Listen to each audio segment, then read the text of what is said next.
This podcast is brought to you by Enlightening Learners Academic Coaching and Tutoring Services. In this presentation, you're going to learn to factor trinomials, your guided questions. Now, the only difference between this and the previous presentation is that our a is a number other than 1. So once again, to complete the diamond, we do a times c, which in this case is 2 times 5. Remember, this is an a. The value in front of the x squared is a.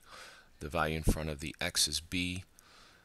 And the number by itself is c. So a times c is 10. And we're left with 11. We want to find a combination that when multiplied gets me a 10 and when added gets me 11. So in order to do that, I need to know my factors of my multiplication part. I can use 5 times 2, but that's not going to get me 11.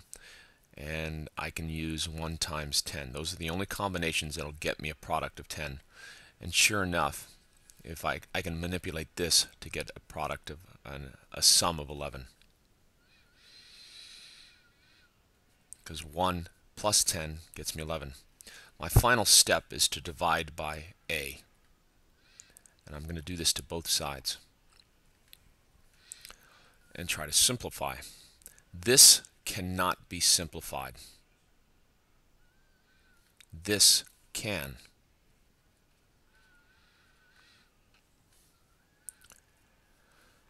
So this becomes a 2x plus 1, this side, and this becomes a 1x plus 5. Now, sometimes when students do this, they get them confused. Just remember that my a is always first. I divided by a, and I've got to write my a first in the parentheses.